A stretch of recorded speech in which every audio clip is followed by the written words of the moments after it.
The shovel hit compacted earth and did not sound like work so much as an interruption. A gravedigger, hands white with damp soil, pushed the spade again and exposed a patch of freshly turned ground that had no stone, no name, no date. Suspicion tightened the narrator's attention. He stepped forward and watched Elias press his palm flat on the soil to feel the coffin edge beneath. The problem set itself plainly in the first breath. Someone had been buried in haste and then removed from every paper and marker that might announce who lay under that soil. The quiet narrator did not speak at once. He kept his scarf tight at the throat and let the lamplight fall on features that were steady but alert. He had seen unmarked plots before, but not a mound this new, and not at the angle the grave had been cut. Elias worked with practical economy. Elias pushed at sod with a gloved heel, pulling up clods and revealing a strip of wood darkened by damp and time. The narrator watched Elias's hands for signs, hesitation, recoil, a strange steadiness that would tell whether the man feared discovery or simply disliked surprises. Elias wiped a thumb on his coat and said, "This was covered quick." Too quick, he used his name in that way, as if naming the man anchored their work. The narrator moved to lean closer. He kept his voice quiet, close to the earth. "Show me what you find, Elias." He did not ask why. He for the fact. That was the narrator's method. Observe, record, and act when action was needed. Elias scraped. He found metal before he found any carved wood. A brittle brass fastening half buried in clotted clay. He brushed the metal with his sleeve, and the object came away with a clump of dirt. It was a locket oval, specked with mud. Someone had filed the inside smooth. The narrator held it up. The surface showed faint abrasions where letters once had been ground away. The action turned suspicion into a narrower question. This was not a random anonymous burial. This was a deliberate erasure. They carried the locket under the iron gate, where a woman stood with a taper in her hand. Widow Mary had been watching the churchyard for hours, her shawl pulled tight. Her face drew and released when Elias held the metal between his fingers. Mary stepped forward and, without a word, pressed both palms to the locket. Her fingers closed like a fist and then opened. "It was mine," she said, low and precise. "It vanished from the mantle 3 years ago. I thought I misplaced it." She repeated her name, Mary. "It belongs to my Hannah." The narrator looked at Mary, then at Elias. He recorded each tiny movement.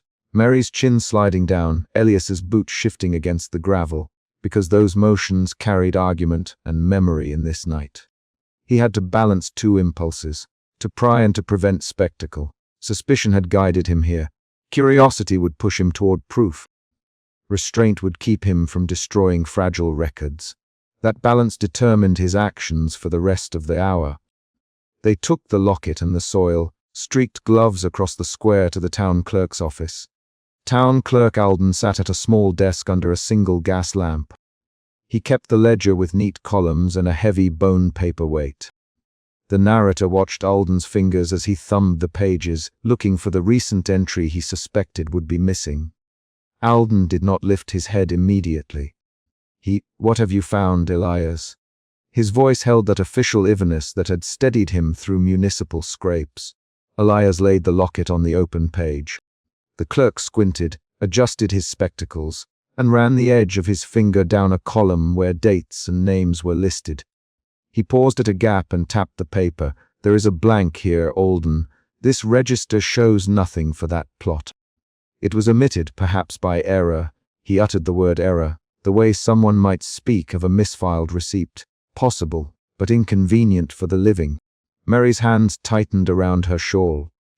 My Hannah had that locket. It is scratched where someone filed out her name. Her voice rose like a measured flint.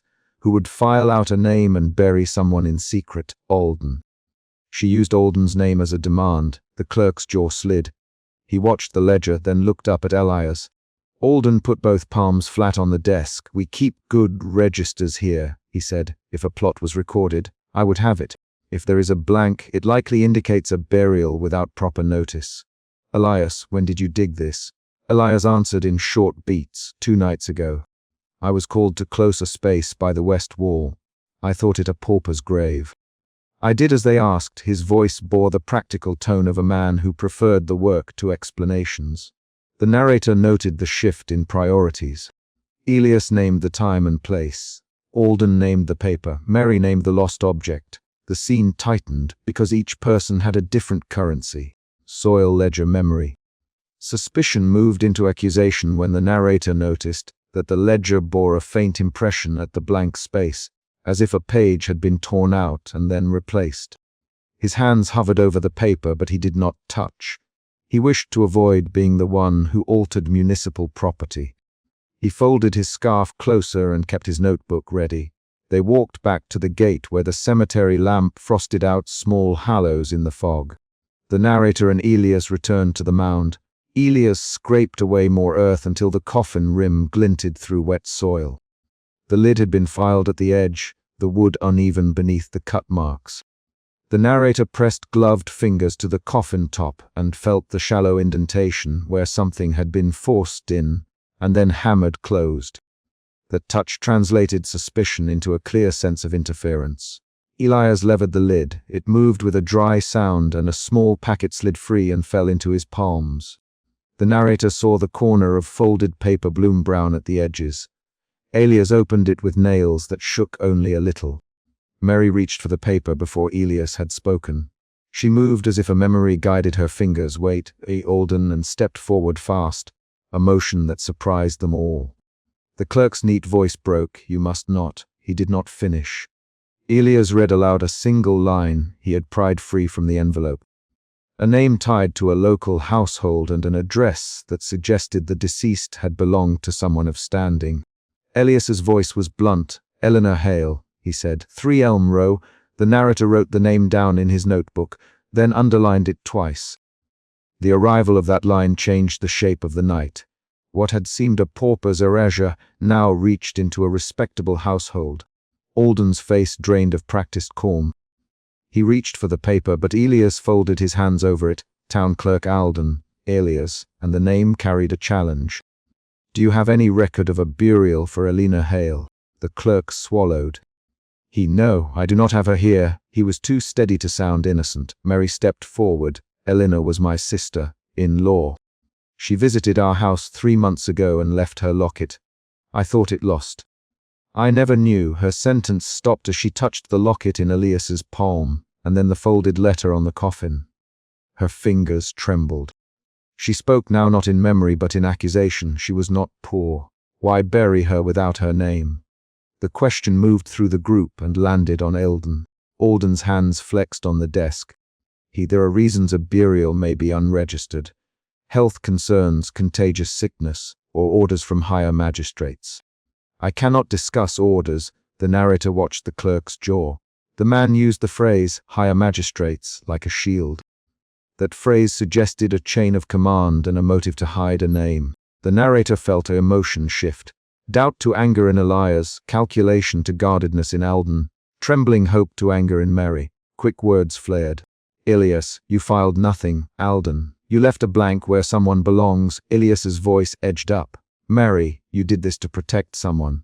You erased her. Alden leaned in. Elias, Mary, calm yourselves. You accuse without paper. You will not make this into a scene at my office. The narrator interrupted with a small action. He took out his leather-bound notebook and copied the line from the letter into it, word for word. He wrote the names slowly and quietly while they argued, and the act itself was a choice that altered the night. Why copy it? Alden, the single question trying to reclaim authority. The narrator said, because paper carries more weight when it is not the only paper in the room. He did not speak the word truth. He spoke logistics. That answer brought another emotion shift, from suspicion toward protective resolve. The narrator had acted to preserve one piece of evidence in the face of organized omission. They argued in short, clipped exchanges. Alden insisted procedures had been followed. Elias accused the clerk of turning away a proper burial. Mary demanded to know who ordered the secrecy. The narrator kept quiet until a line in the letter changed the temperature of their words.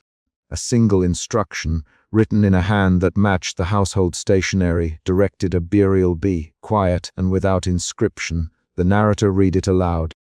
Those few words were a command, and commands implied an author who wished a name removed. Alden's face tightened. He reached for the letter and Elias snapped his fingers away. "You will not take that. Alden. Elias." He used Alden's name as a warning. The clerk's mouth thinned. "You cannot. This disrupts record keeping. We must return the letter and seal the grave." Alden moved toward the coffin. He moved quickly. Mary blocked him. She put both palms flat on the coffin lid. "No," she said, low and firm, "you will not close this without telling me who she was." Her voice had the steadiness of someone who had kept a candle lit for long nights and would not let it be stamped out. Alden faltered, then demanded, "Mary, you have no right to stop an official burying. Step aside." She did not move. Elias pushed his gloved shoulder against the clerk's arm. "Alden, step back," he said. "You might take the letter and claim it was misplaced. I dug this grave. I saw the soil and the angle.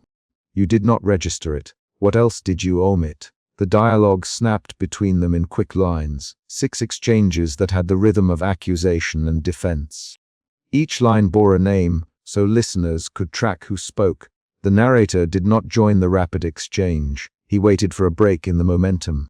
When the clerk moved fast enough to reach for the letter again, the narrator acted. He slid a page of his notebook under the paper and made a careful copy of the most important line. He copied the address and the household name, then folded his page into his coat. The small, deliberate motion was the narrator's choice. To preserve a fact without making a public scene that could lead to official reprisals. It shifted the dynamics. Alden stopped reaching. Silence held for several breaths. Each person's chest rose and fell. Mary's lips moved around names. Elias's fingers tapped the coffin rim. Alden straightened and said, "This will be handled through proper channels. You will allow the grave to be reclosed." He used the plural, channels, to threaten procedure. Elias shook his head. "No, Elias, we will not let a name be buried twice without witness."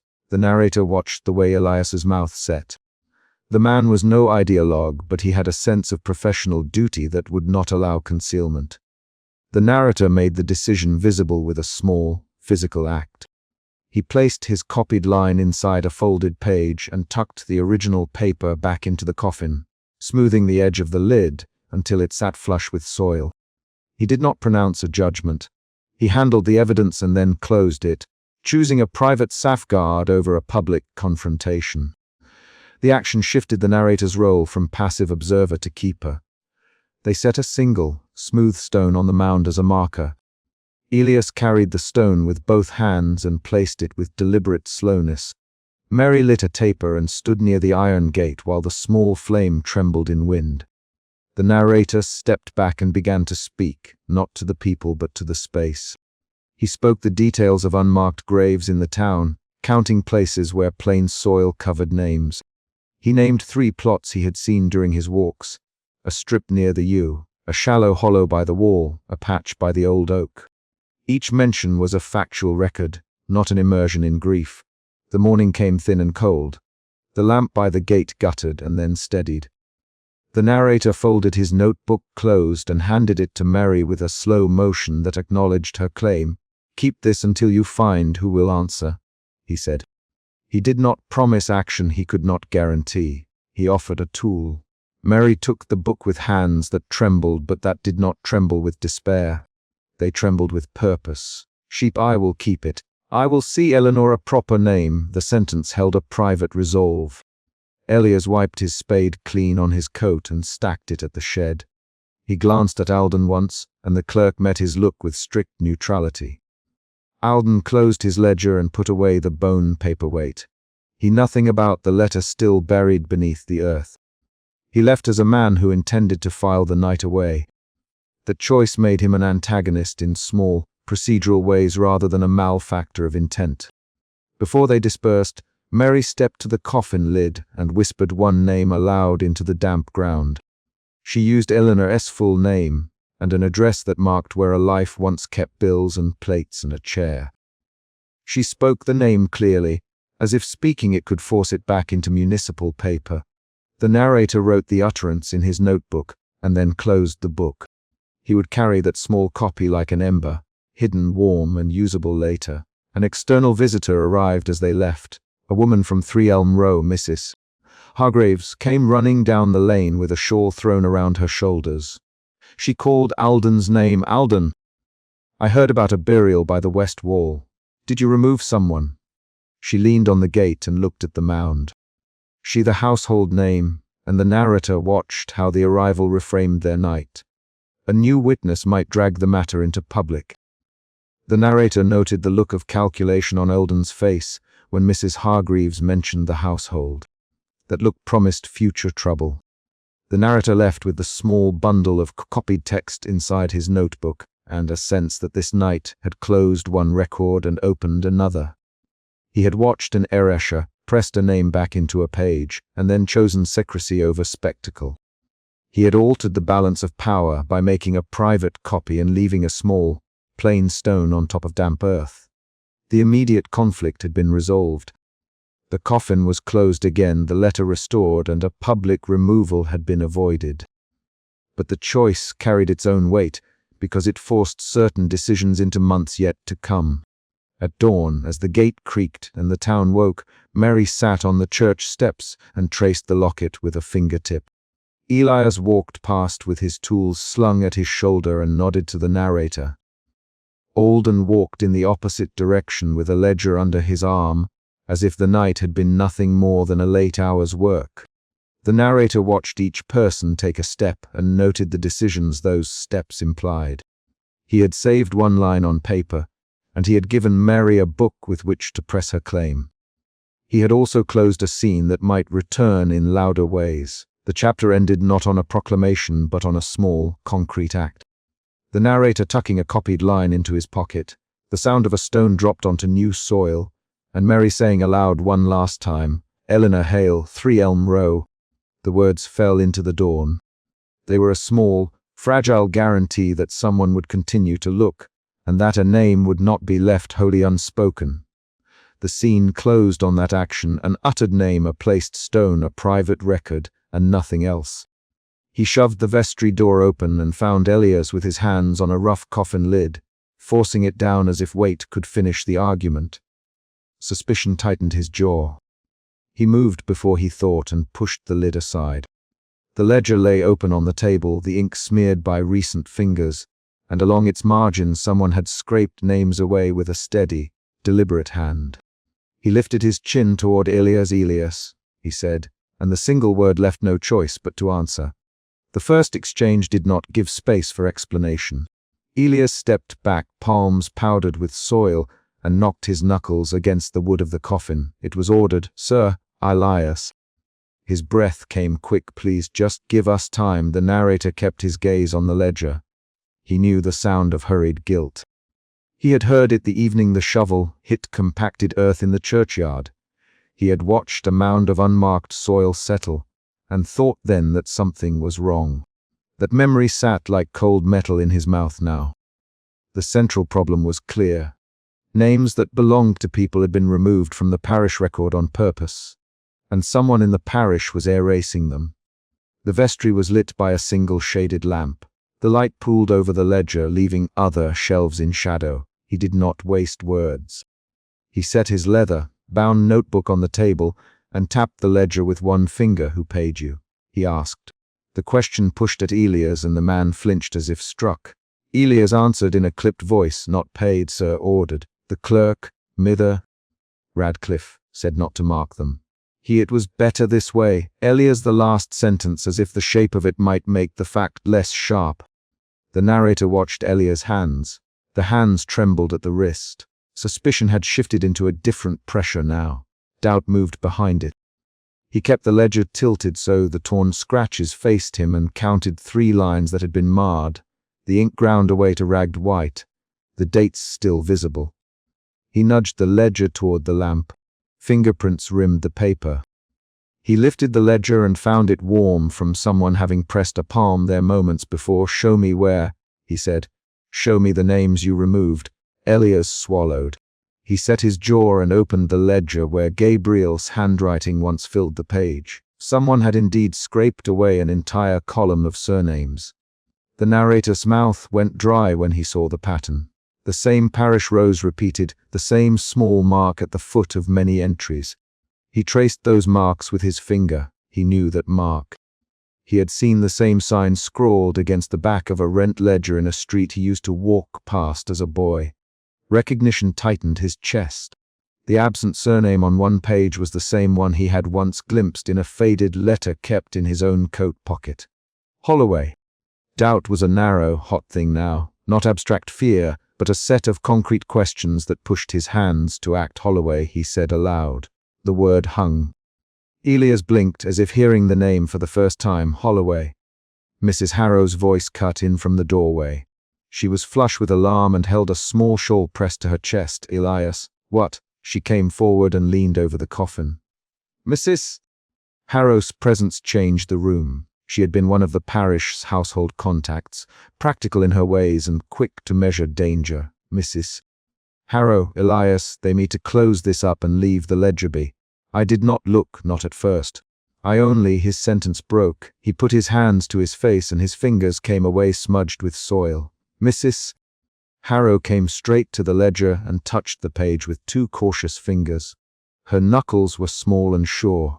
She hissed softly when she felt the rough gouge where the name had been erased. They've been taking names, she said.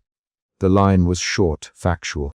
She did not allow lament. She took out a handkerchief and blotted at the ink as if cleaning might restore what was gone. Meh. Radcliffe arrived then, knocking once on the outer door before he pushed into the vestry.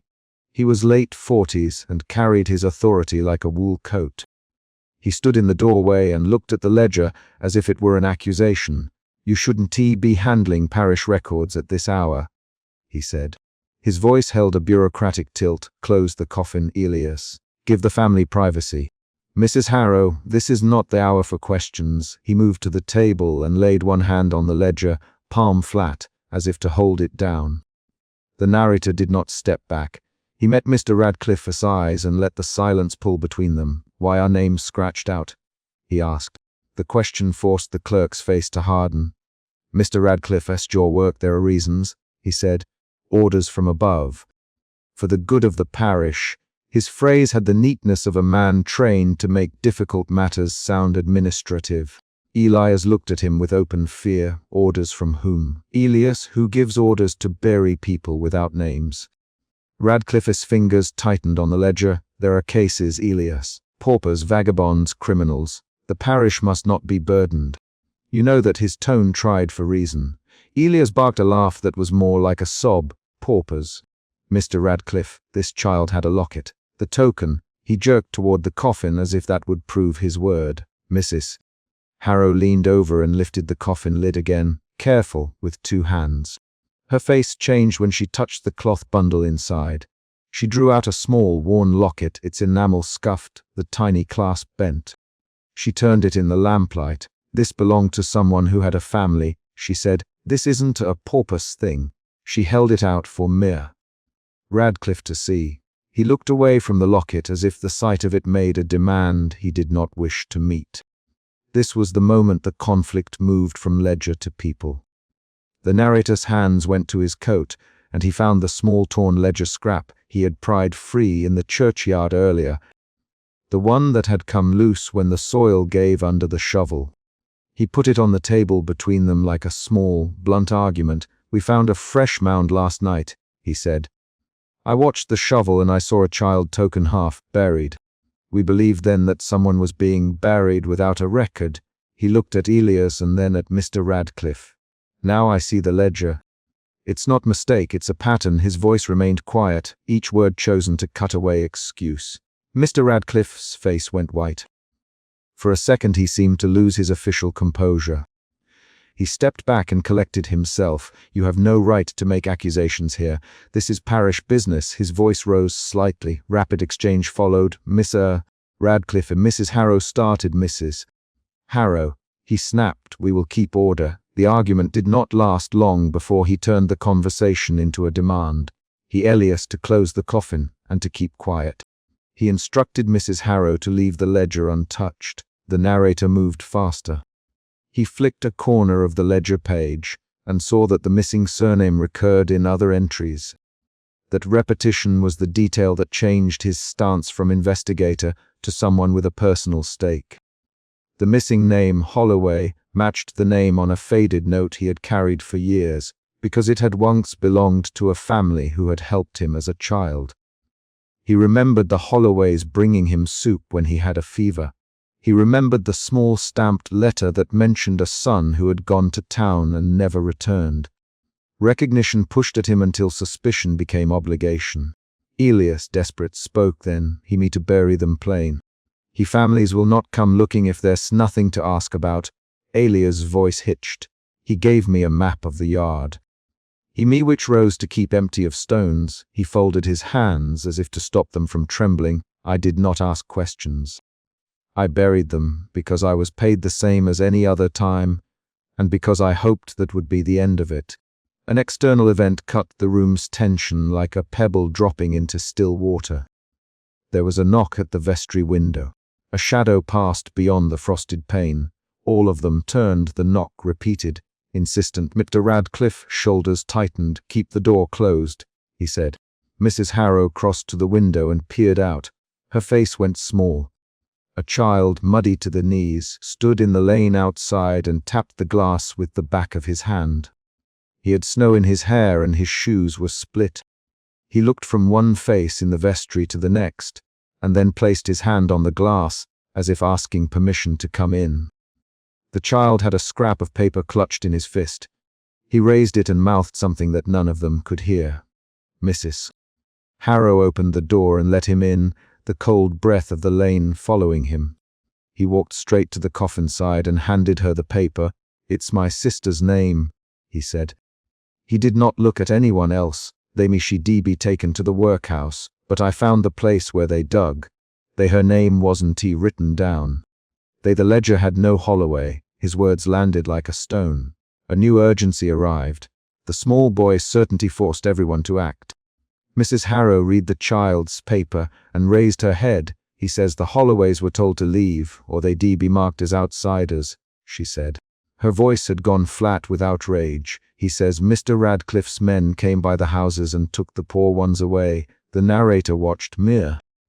Radcliffe studied the boy with a face that tried to be unreadable. He could read the clerk's hand twitch at his side, fingers to the ledger as if to steady himself. Doubt shifted to fear. The narrator felt his stomach hollow. He could name the course of actions available. Confront Mir. Radcliffe here and now.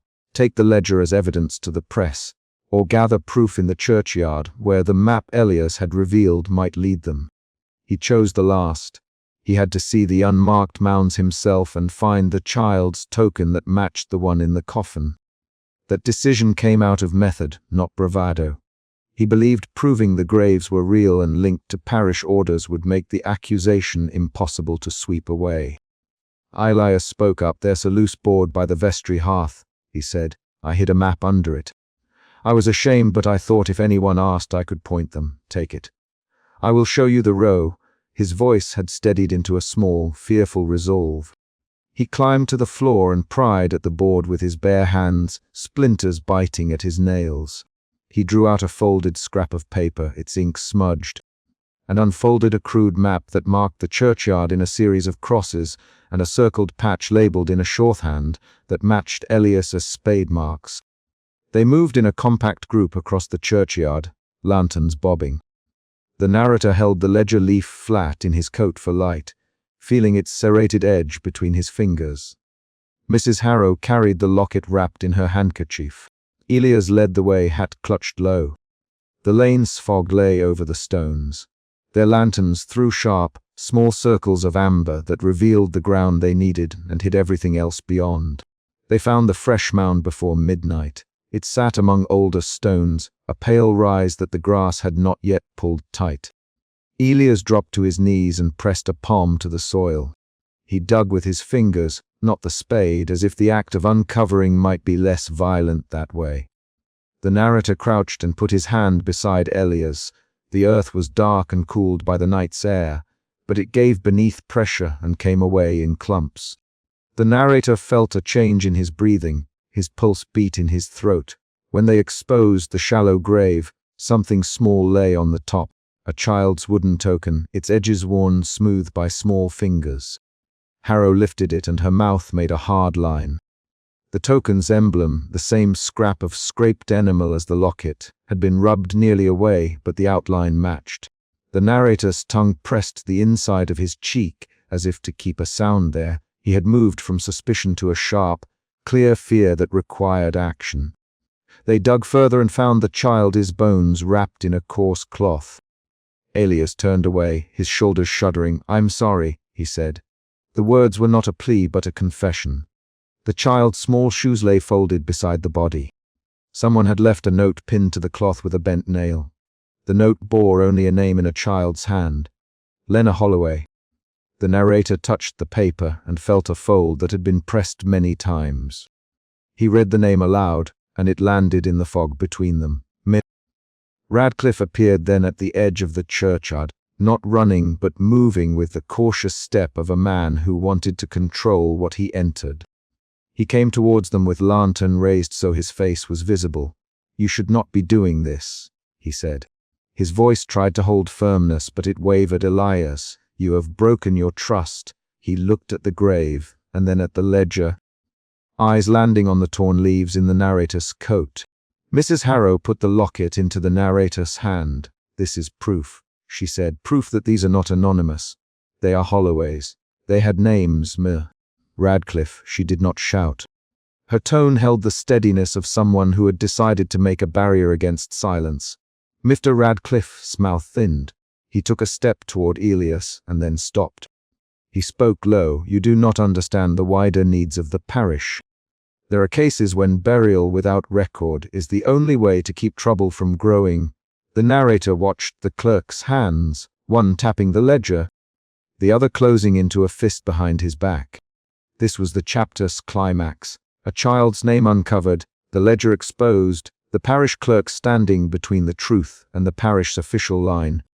For a moment no one spoke. The fog pressed close, lantern light cut small circles through it and left the rest black. The narrator felt a sudden, bright clarity. He had to choose whether to make this a public charge or a private pact. He stepped forward and said, "Mr. Radcliffe, you ordered Holloway removed from the ledger. What else did you order?" Mr. Radcliffe's voice tightened. He did not deny specifics. He offered instead a bargain. "Tell me you will not make an enemy of the parish," he said. "Keep quiet, and we will ensure there are no more burials without notice. 'Cause a disturbance, and the parish will close ranks. Families will suffer further. Silence spares them further shame." His words were a threat wrapped in administrative kindness. A confrontation followed. Mrs. Harrow spat. "You mean we should help hide what you have done?" Elias answered in a small rush of speech, each line a stab. "You mean to bury them. I did what I was told. I can unbury the child. I can hide what I saw." There were 3 quick exchanges then, rapid and clipped. "Elias, stay out of this." "Mr. Radcliffe." "Elias, you buried a child." "Mrs. Harrow." "Mr. Radcliffe, you ordered the Eresha," the narrator said. The back and forth lasted long enough to expose motives. Elias' voice broke twice. Mrs. Harrow's remained practical and certain. Mr. Radcliffe tried to sound reasonable, but his phrases kept snagging on specifics. The twist came when Mrs. Harrow produced a paper of her own. She had been the parish's messenger for years and kept lists because she worried about names being forgotten. She unfolded a receipt with Radcliffe's mark on it, a stamp used for parish relief. The receipt had been issued to a Holloway family on the very day names were removed. The paper tied official business to the vanished name. Mr. Radcliffe's face went slack. He had been expecting obedience, not paperwork. Fear moved through them again, this time sharper in Mr. Radcliffe's manner. He stepped back and said, "If you make this trouble, you will force the charity to shut the rolls. People will starve." His warning was practical and cruel. He sought to make the choice about survival. The narrator heard the moral split and felt its weight. Would he protect the living at the cost of the dead's names? Elias' reply was small and immediate. "I will not bury another nameless person," he said. His voice was thin but steady. He folded the crude map and handed it to the narrator. "Take this. Tell them where we dug. Tell anyone who'll listen." He swallowed. "I was afraid before. Not anymore. I will own what I did that was a change, shame to resolve. The narrator felt the emotion shift under his ribs, from fear to a slow, quiet resolve. They did not solve everything. There was no legal reckoning in the churchyard that night. Mr. Radcliffe closed his lantern and turned back toward the parish house. His parting instruction was a low demand for silence. You keep your scrap, but do not parade it. We can soften things without ruin. He did not look back. The narrator remained where he was, the torn ledger leaf heavy in his coat. He had a piece of the parish sewn proof pinned like a blade against his chest. The ledger leaf would not by itself change a parish policy, but it would change a conversation. They walked back through the lane with the child's token wrapped in Mrs. Harrow's handkerchief and the grave S note folded inside the narrator's notebook. Elias limped as if the night's work had taken something from him. The narrator's palms were raw where he had gripped the map. He thought of the small moment when the shovel had hit compacted earth in the earlier chapter, and how the sound had felt then like an interruption. Tonight it had become an accusation. At the vestry threshold Elias stopped. He looked at the narrator and said, "Promise me you will tell someone. Promise me you won't let them vanish." His voice was not theatrical. It was a plea that carried all the weight of a man who had sat with a child's remains and wanted something to be different. The narrator met Elias's eyes and made the decision concrete. He slipped the torn ledger leaf into his coat pocket and folded the map into his notebook. "I will find who ordered this," he said. His words were measured, not loud, and Mrs. Harrow nodded once. They left the vestry together, each carrying a small, pointed piece of proof. The night accepted them without answer. They parted at the lane where fog pooled against the cobbles. Elias turned toward his cottage with the slow gait of a man settling into a new burden. Mrs. Harrow held the locket to her chest and watched them go.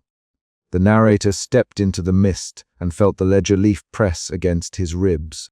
The last image of the chapter is him closing his overcoat, feeling the weight of names he could not yet restore, and moving into the uneven light of the parish lane with a single, resolute step.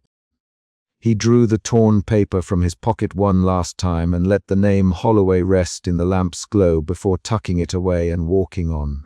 Mercer crouched at the gate and dug his fingers into the fresh earth. He held up a child's brass button between his thumb and forefinger. Suspicion tightened in the narrator's chest when he saw the button. The button's edge still held thread. The narrator stepped forward, the iron gate scraping under his palm, and saw a shallow mound without a marker. That unmarked mound made the problem clear. Graves were being left without names, and someone had to explain why.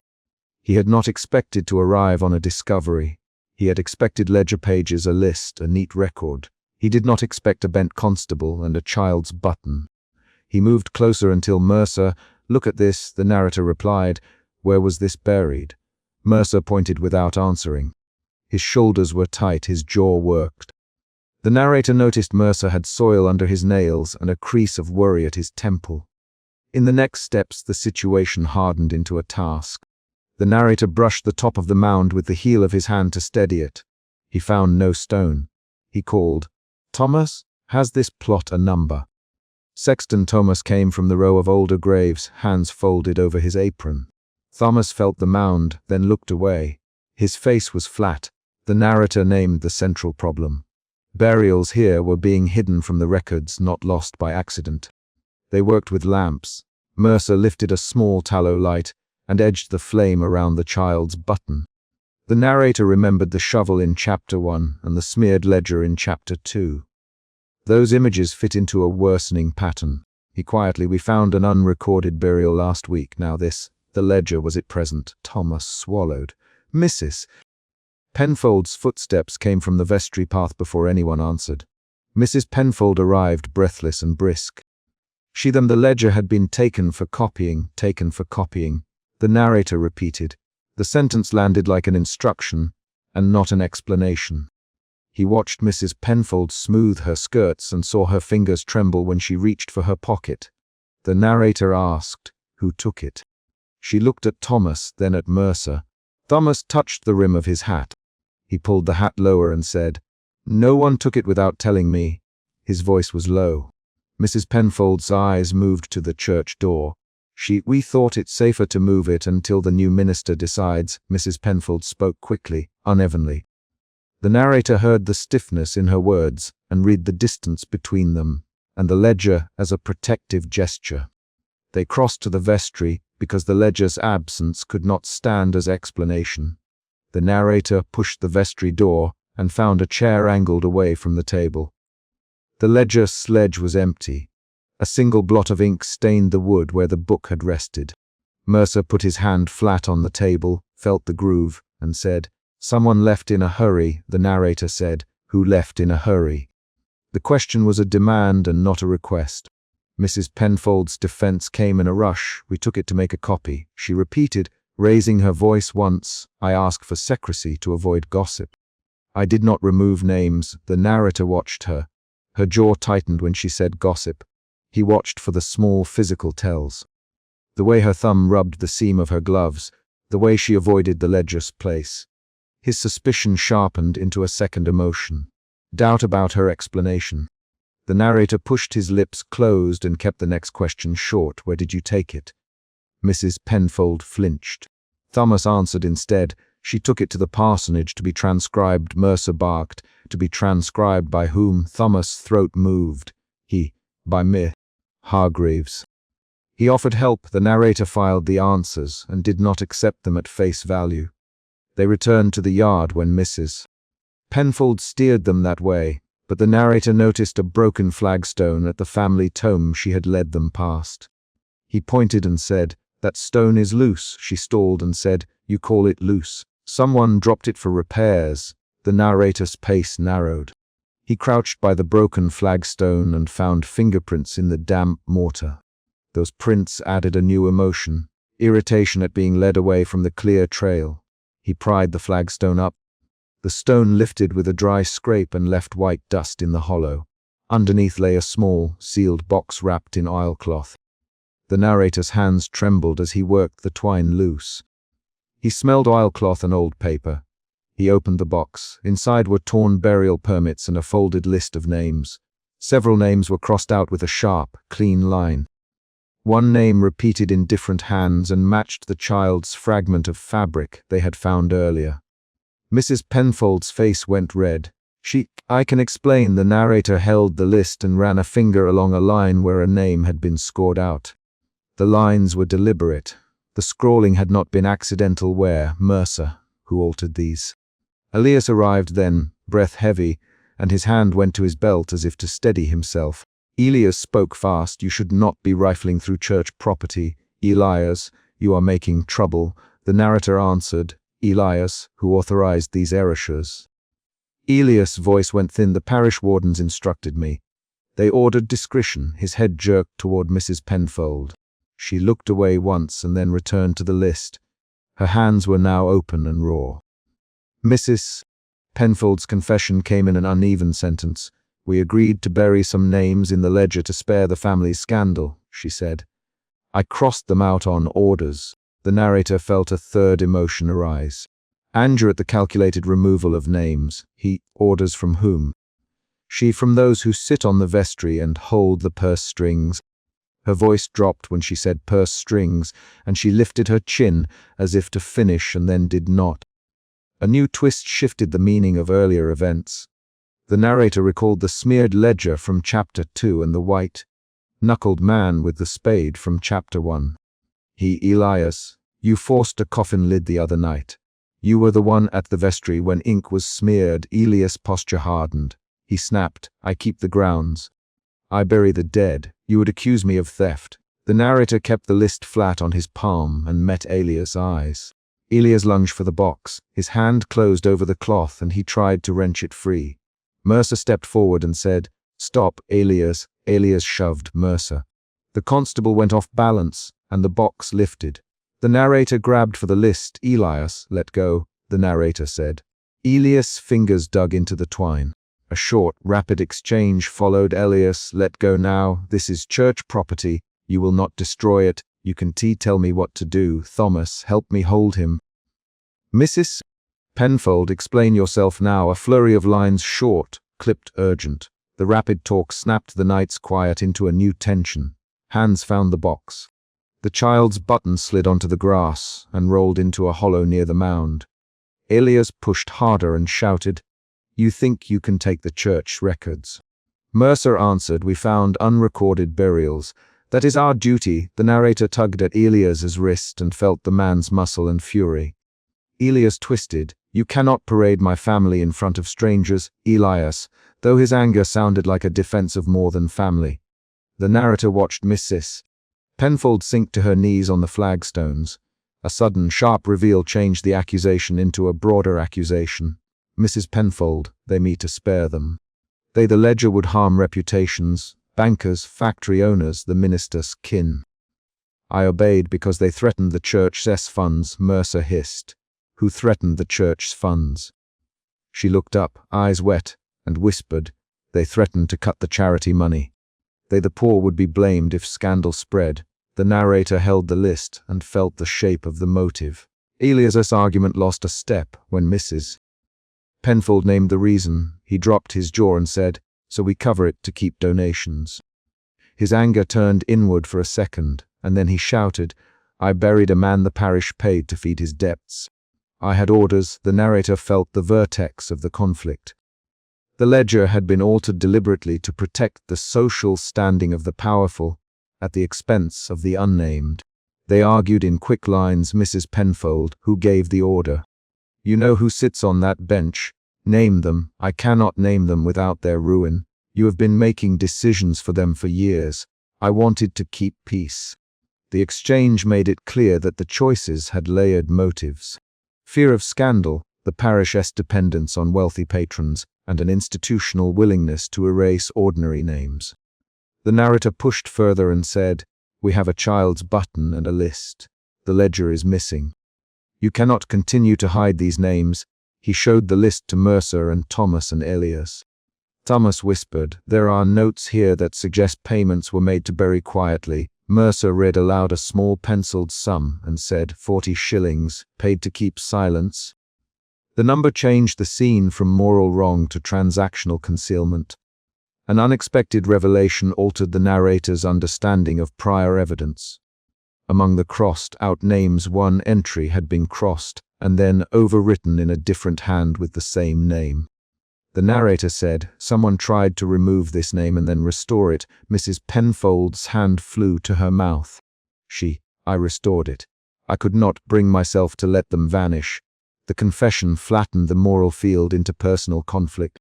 Her hands had both erased and attempted to repair. At midnight, Elias lunged forward again, but this time the struggle drew others into physical action. Mercer grabbed Elias' arm. Thomas pressed his shoulder against Elias' back. The narrator folded himself around the list and pulled. Elias' face reddened. He spat, "You will not strip me of the church property." The narrator kept his hold and said, "You will not take what names remain." The fight over the box and the child's button became a fight over who controlled memory. The struggle resolved when Mercer produced his constable's warrant and said, "Elias, you are under instruction to surrender church property to secure evidence." Elias looked at the warrant, then away. He breathed heavily and let his grip slacken. Mrs. Penfold sobbed once and pushed a hand over her mouth. Thomas put his palm flat on the damp grass and said, "We have been burying names for years and pretending they were not there." This admission held the scene's moral weight.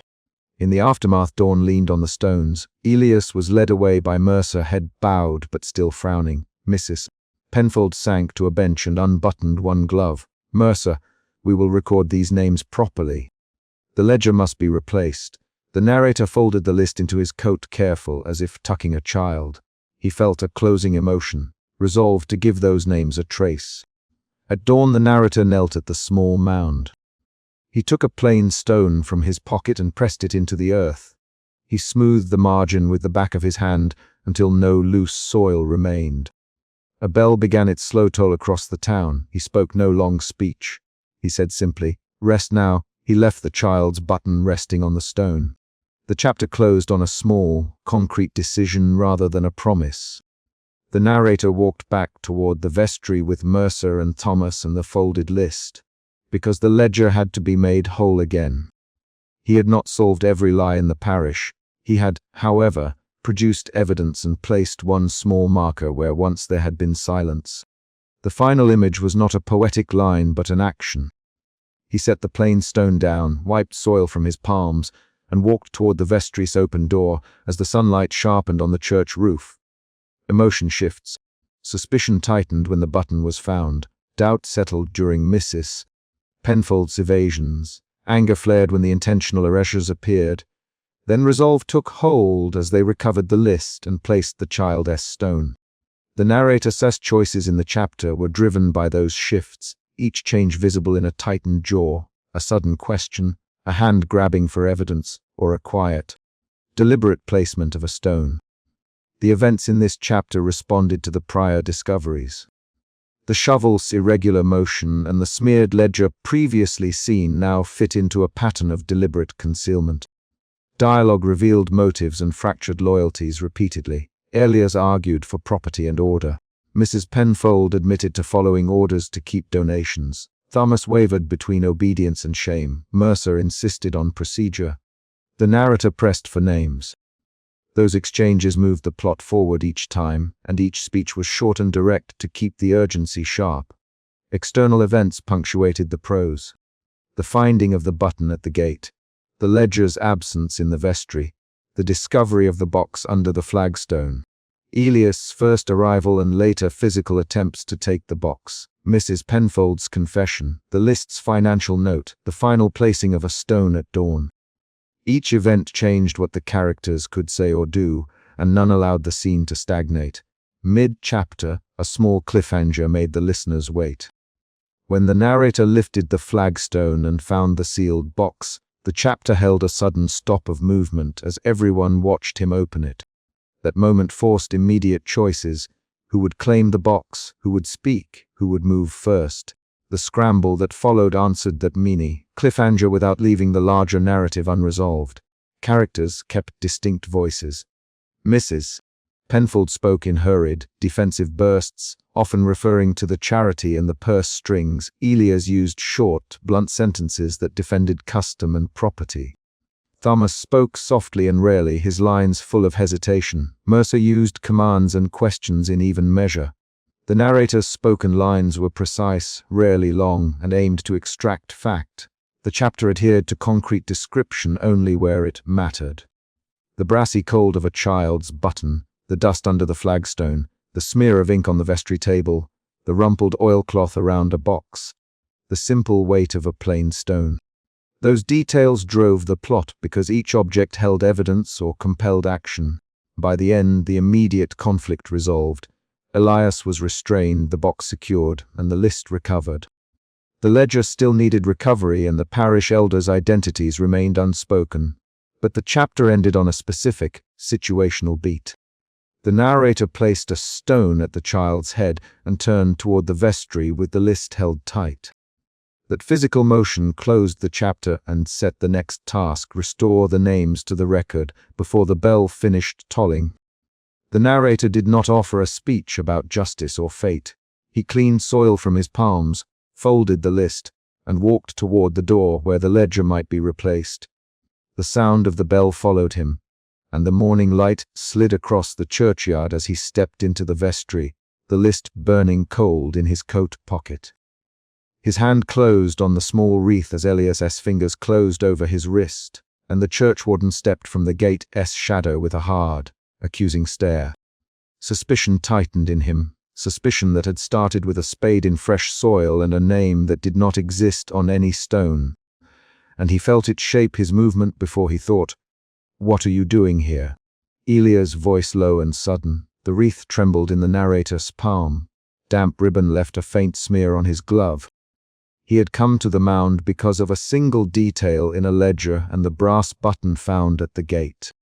He moved with the ledger's pages in his memory, the smeared ink, the torn margin, and the child's button Mercer had lifted and shown him 2 nights earlier.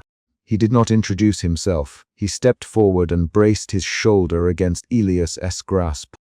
The churchwarden kept his eyes on the wreath and on the mound behind it. Elias, the churchwarden, as if naming him would set the argument in motion. Who left that?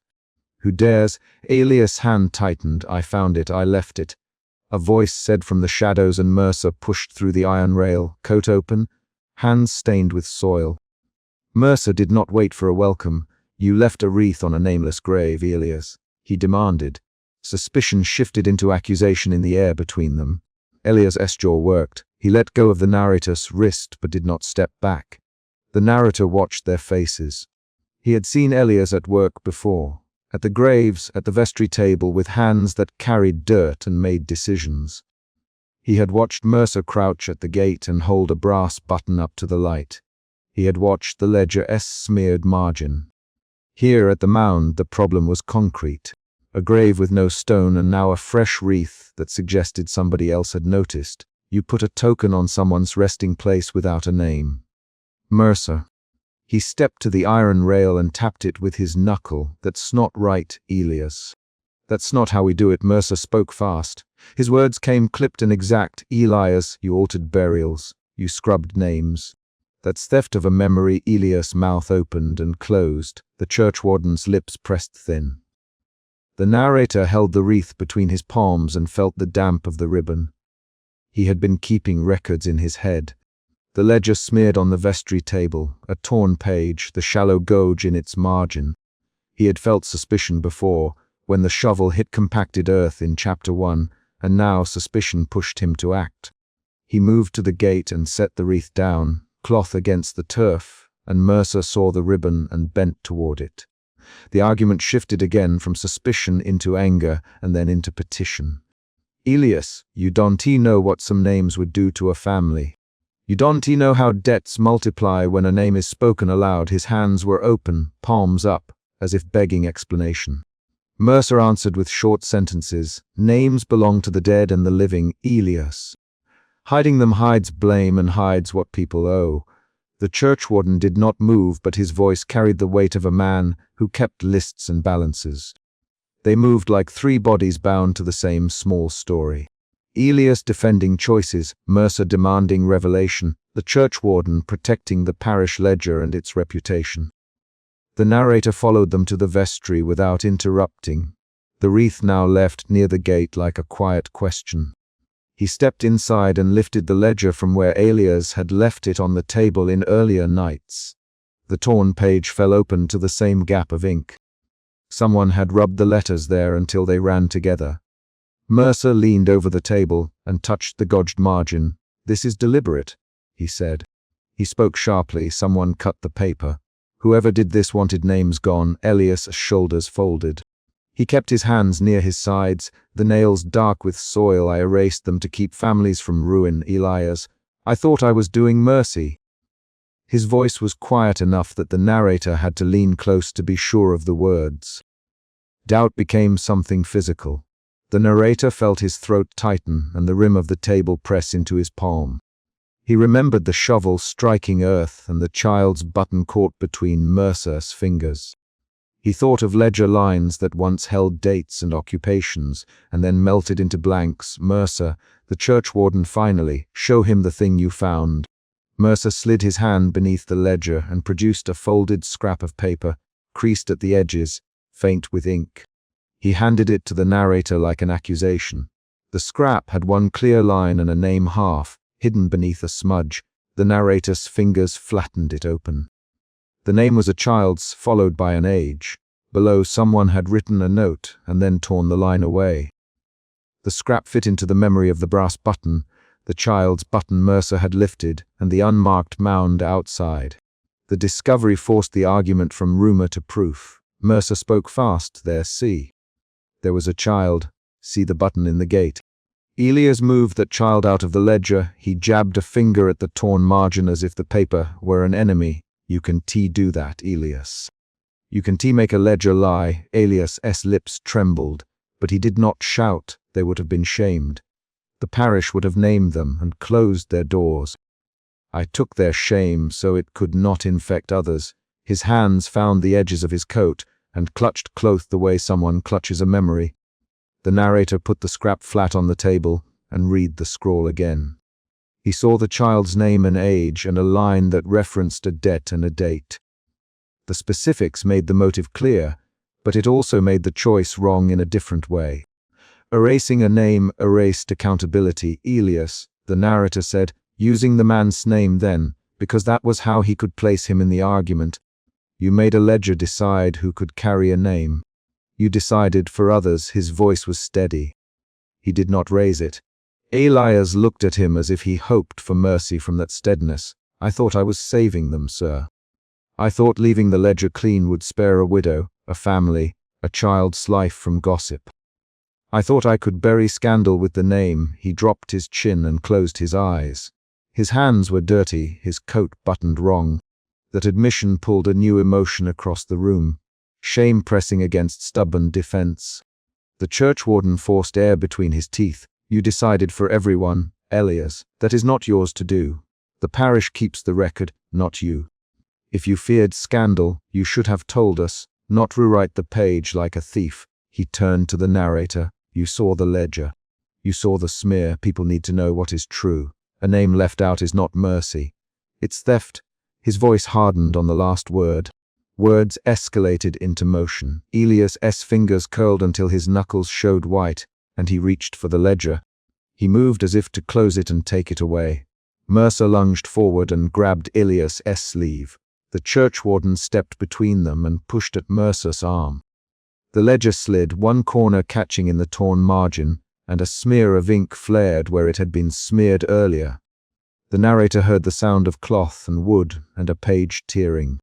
That movement became the beginning of the climax. Elias's hand found the ripped margin and started to pull. Mercer shouted, "Done T," and struck at Elias's arm. The churchwarden raised his coat and swung it like a shield, then shoved at Mercer. Hands hit the table. The ledger bucked under 4 palms and flapped as though it might leap open, and let all the erased names tumble out. The room smelled of dust and wet wool and the iron tang of something old. The narrator reached in and gripped the scrap on the table before anyone could snatch it. It lay warm from his palms and the ink bled slightly where his fingers pressed. For the first time in the argument, he felt the exact weight of choice. He could hold it up to the lamplight and show it to the churchwarden and Mercer and Elias. Or he could hide it in his coat and leave with the secret of the child's name. The thought arrived like a physical pressure against his ribs. Give it here, Mercer to Elias, not to the narrator. Elias, give it here, now. He barked the words short and sharp. Elias twisted, elbowing at Mercer, and the ledger slipped free. Pages rustled. The churchwarden shouted a name of admonition. Elias! Stop. He moved to pull the ledger onto himself, and at the same moment Elias reached toward the torn margin again. The narrator felt the scrap between his fingers and made his choice. He held the scrap flat and lifted it to the lamplight. The bulb of the lamp caught the smudged ink and the letters showed clearer. Mercer took a step forward. Read it, he said. He pushed his chin toward the scrap and the table. Elias's face was a mask of strain. He would not let the ledger go. The churchwarden's hands hovered like a man about to make a recording of accounts. The narrator read the line aloud, his voice low and precise. Ellen Carter. Age 2. The syllables fell into the room. 3 names reacted at once. Mercer jabbed his finger. Ellen Carter. He repeated, the button at the gate belongs to her. Elias, you moved her out of the book. The churchwarden's hand shook as he pointed at the torn margin. Elias turned his eyes from the scrap to the narrator and said, she would have been beaten with words. Her mother would have been driven out. I could not let the parish do that to them. I saved them from something worse. I thought I had the right. His voice broke on the last phrase. The scene changed again. Doubt turned into anger, and anger into a sudden, raw regret that made Elias's shoulders fold. Mercer moved like a man who wants an answer marked in public. Saved them from what? He demanded. Saved them from being named. That's not saving. That's hiding a debt you should be paying. You wrote mercy on paper and called it good. He reached for Elias's sleeve and shook it. Tell us who else is missing, Elias. Tell us now. The room tightened with urgency. Elias swallowed. He spat out a list of names in small, interrupted phrases. There was Mrs. Harrow's boy taken at 16, there was Thomas Lane's girl taken in 53, 1 or 2 marked with debts, some born outside marriage. He coughed and covered his face with one hand. He spoke too quickly, as if naming them would undo him. The narrator wrote their names inside his head. Ellen Carter, Mrs. Harrow's boy, Thomas Lane's girl. The ledger's blank lines chased him like missing teeth. Mercer barked, "Why did you not speak? Why did you not bring their cases before the wardens?" Elias pressed his palms to his eyes. "I feared the wives would be shunned. I feared someone would not get work because of a child's birth. I feared a creditor would take a mattress or a cow. I thought erasing sheltered them." He lifted his head, eyes wet with old exhaustion. "I thought shelter was duty." His shoulders rose and fell. The churchwarden's jaw clicked once. They argued with names and details now. The narrator kept the scrap between his fingers and watched their faces for how the revelation changed them. Mercer paced a step forward and back. "Elias," he said, softer, "we can help those families now. We expose what you hid and we offer relief. We can at least give a name back to the child." Elias looked at Mercer and then at the churchwarden. The churchwarden's expression softened on one small corner. He put a hand on the ledger as if touching an old wound. Tension snapped into violence when Elias lunged for the ledger again, fingers finding the torn edge with intent to rip. Mercer shoved him and a lamp clattered. The table hit the vestry floor with a sickening thud. Pages flew and the sound of paper slapping wood filled the room. The churchwarden cried out a name and the narrator, still holding the scrap, felt fingers close on his wrist. Elias' other hand reached for the ledger and his nails caught paper. Ink smeared across the scrap where the lamp's heat had warmed the page, and the torn edge tore again. That moment became a small cliffhanger inside the chapter. The narrator could not let the scrap fall into the fray. He tightened his grip, bending his knee and pulling the scrap toward himself. "Stop," he said, voice like a spoken bell. The 3 men froze for the span of a breath. Mesa of noise fell away for a heartbeat, and the narrator heard only the faint creak of a chair and the wet scrape of a boot. He had to decide whether to expose Elias or to keep the child's name private. He stepped between them and set the scrap flat on the table, fingers splayed over it. He held their gazes in turn. "Elias," he said, "you thought you could spare them, but you stole their names. Mercer, you want exposure. Churchwarden, you want records. We will not solve this by tearing pages in anger." His voice was measured. He had learned to keep it low. He felt the emotion shift inside him from suspicion to a firm resolve that would shape how he acted next. Mercer leaned close. "Then what do you suggest?" His breath fogged the lamplight. He spoke the words bluntly. Elias' shoulders creased with a tiredness that looked like years. "Open the ledger properly. Put the names back with notes explaining why they were removed. Record debts, record births, record the shame and the shelter. Let the parish and the families meet the facts." The narrator's plan was practical. It did not erase the past, but it set a path to account for it. Elias' eyes flicked to the ledger and then to the scrap. He folded his hands into his coat, as if to keep something small from being stolen. The churchwarden's mouth moved in a manner that could have been assent or preparation for admonition. "We will do it tomorrow, the churchwarden. We will call a meeting of the wardens and list the names. We'll invite any kin who will come." Mercer shoved his hands into his pockets and chewed on the idea. "And if they do not come?" he asked. "What then?" The question struck the room like a stone. Elias bowed his head. "Then we leave them a note in the ledger that names were restored, and we leave a copy at the vestry door. Let them read and decide." He sounded small. His earlier defense had been transformed into a way to make amends. The narrator watched him and noticed how his hands trembled when he spoke the word. Amend. It was a concrete action toward repair. The immediate fight cooled as plans and lists took the place of blows. Mercer paced to the window and pressed his forehead to the glass. "We will write the names. We will not let you erase them again. Elias, do you understand?" Elias met his eyes and nodded. The churchwarden folded the torn pages back into the ledger as gently as one might turn a child's blanket. The narrator felt the room shift from pitched argument to the dry, plain work of accounting. Morning came thin and pale. Mercer went out into the lane to fetch envelopes and paper. The churchwarden stayed to tidy the table with a steady hand. Alias lingered with his coat off, sleeves rolled to the elbow, and scrubbed at his nails with a rag as if to scrub guilt from skin. The narrator stood at the gate and looked at the unmarked mound. The wreath still lay where he had set it. Dew had taken the sharpness from the ribbon. He folded the scrap and slipped it beneath the wreath, where the damp grass would press it close to the earth. He did not call out. He did not announce his deed. He closed the gate with the same hand that had set the wreath down. The action was small and precise. A fold, a tuck, a click of iron meeting iron. It was a decision that spoke for him. At dawn the narrator walked away from the vestry without telling them whether he would publish the ledger's names himself. He had chosen to keep the child's name safe inside the cemetery, but also to push the parish to record the truth. He had moved suspicion into action, anger into an accounting, and Elias's secrecy into a forced reckoning. Mercer and the churchwarden would present names. Elias would face exposure and the parish would have to answer for what it had hidden. The last thing the narrator saw before the lane swallowed him was the wreath, and beneath it, the folded scrap pressed to the earth. He felt, in that closing gesture, the small certainty that a nameless grave could be kept both quiet and known. Quiet because the family might never wish public sorrow, known because their name would be written where it belonged.